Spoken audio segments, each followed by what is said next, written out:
And as you saw in that last section, many of the innocent civilians in those types of accidents are children. And that begins Wes Small's new three-part series entitled Children in Peril. Children in Peril. The first stop that I figured I could make is at the Women's Coalition. I'm here now with Helga, MD, and that is her real last name.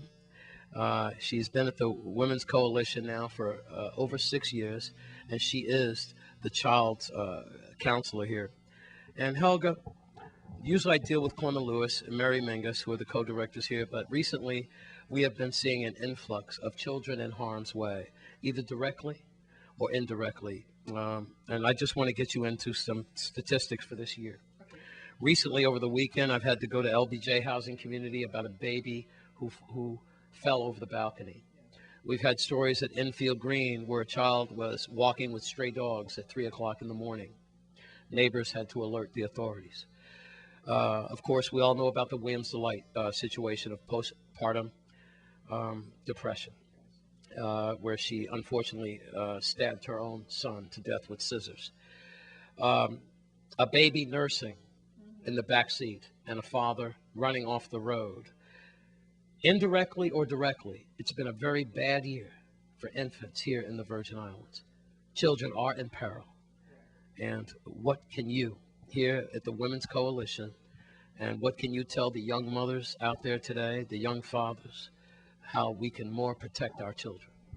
Definitely for young mothers or young women who are pregnant, I would strongly suggest go for parenting skill to prepare yourself properly, how to raise a child, and also how you have responsibility for a child before you even give birth to a child. And the same is for fathers.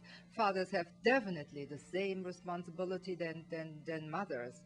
And also the fathers should be a part of parenting skills. It's not only the mother's or the girl's burden, it's a male and female sharing of responsibility for children. And also the man or the fathers should be more in the picture for raising a child, because they are the role models. They show the boys and the girls how they can be in life, how they can be treated in life, how they can be proud of themselves, how they can develop self-esteem, how they be a proud boy, a proud girl, a proud black West Indian boy, a proud black West Indian girl. All right. Well, let's take it from there. The situation that in front of Payless, where we had two women, they were fighting, and the baby was stomped on the ground. The situation that I just did a few minutes ago in Cotton Valley, where road rage and the woman pouring beer, allegedly, on top of the boy in the passenger seat. These victims are being harmed, and it seems involved in adult disputes. Now, what can we do to say about that? I mean, why are the little ones taking abuse in adult problems?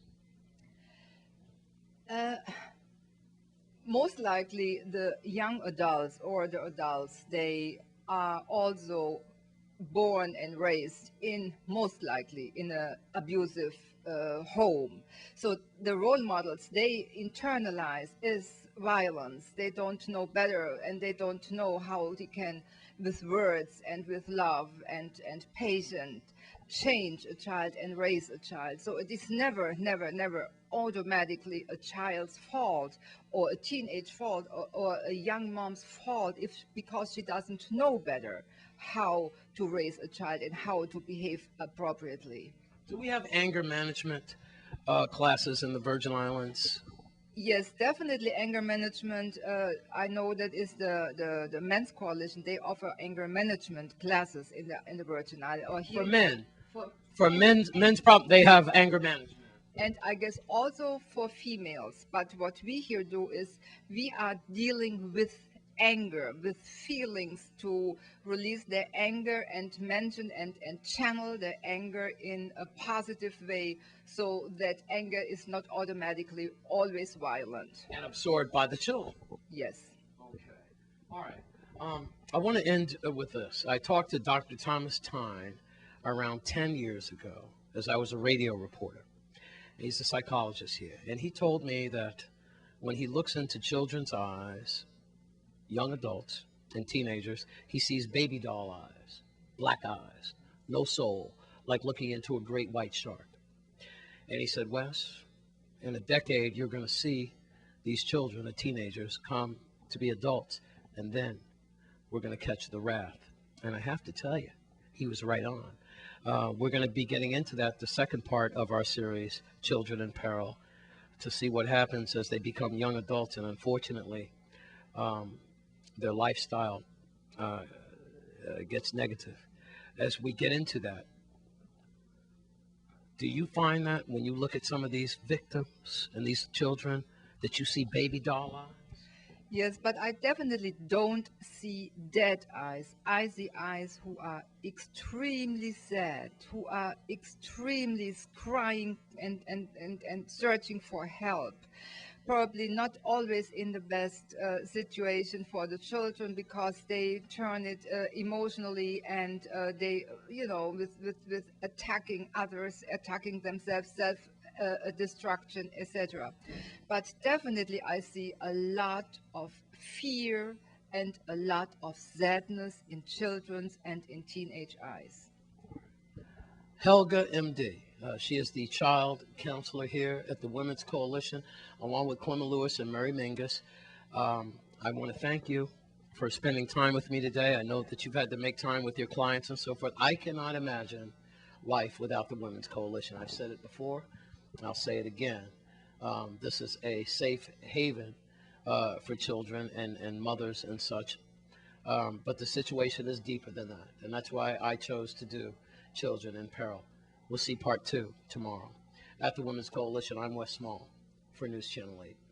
Thanks, Wes. And we'll keep you updated on his 3-part series entitled Children in Peril. Stay with us. We have more news after the break.